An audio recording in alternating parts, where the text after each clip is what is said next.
Assalamualaikum warahmatullahi wabarakatuh. Perkenalkan, nama saya Burhan. Pada kesempatan kali ini, izinkan saya untuk memaparkan materi mengenai tag deskripsi. Semoga Bapak dan Ibu yang sedang menyaksikan video ini selalu diberikan kesehatan dan keberkahan rezeki ya. Baik, berbicara mengenai tag deskripsi berarti menggambarkan suatu objek.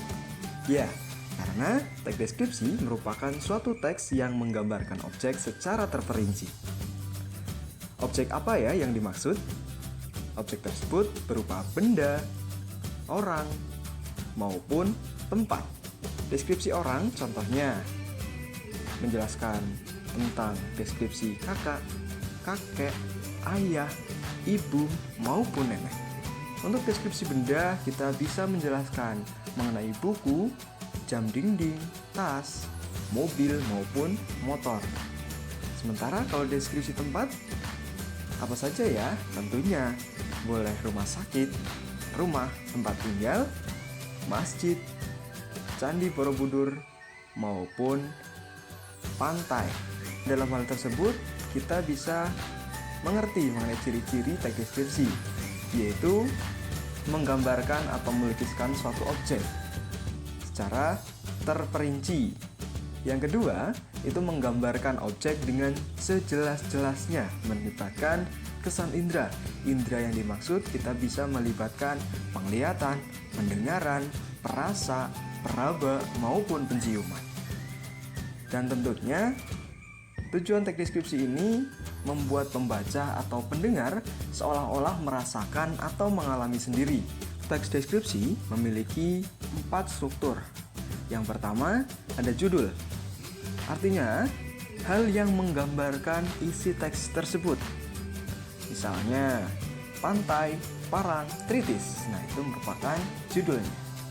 Kemudian, ada identifikasi atau deskripsi umum yang berisi nama objek yang dideskripsikan, lokasi, sejarah lahirnya, makna, nama, atau gambaran umum lainnya tentang suatu objek.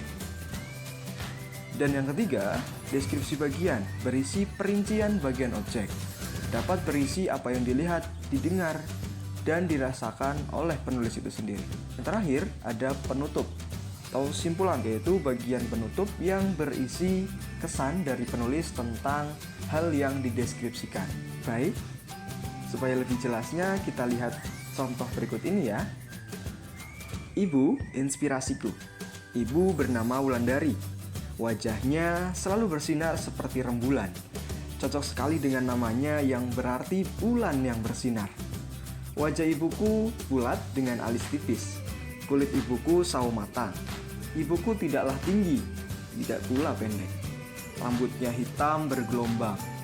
Pandangan matanya yang kuat kini sudah mulai sayu termakan usia. Namun, mata hatinya tetap kuat bagaikan baja. Ibuku adalah wanita yang sangat baik. Ia ramah dan tutur katanya lembut kepada siapa saja. Ia sangat suka membantu orang lain, terutama yang sedang mengalami kesusahan. Ibuku adalah seorang guru. Menurutku, itulah yang membuatnya punya prinsip untuk mengajarkan kebaikan kepada sesama. Belajar terus panjang masa adalah semboyannya. Baik, kalau kita lihat di bagian tersebut, yang pertama, Ibu inspirasiku.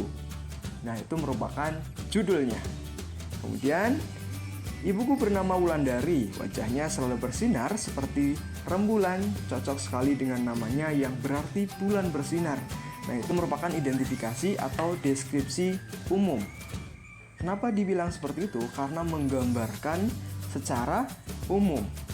Kalau kita lihat paragraf kedua, wajah ibuku bulat dengan alis tipis. Dalam hal ini sudah merujuk ke deskripsi bagian atau sudah mulai terperinci. Sama halnya di paragraf ketiga, ibuku adalah wanita yang sangat baik. Ini sudah mencerminkan sifat. Berarti kalau sudah sifat, itu merupakan deskripsi bagian atau pemerincian dari ibu itu sendiri. Dan yang terakhir, menurutku, itulah yang membuatnya punya prinsip untuk selalu mengajarkan kebaikan kepada sesama. Nah, itu merupakan simpulan ataupun kesan yang disampaikan penulis tentang tokoh ibu sebagai inspirasinya.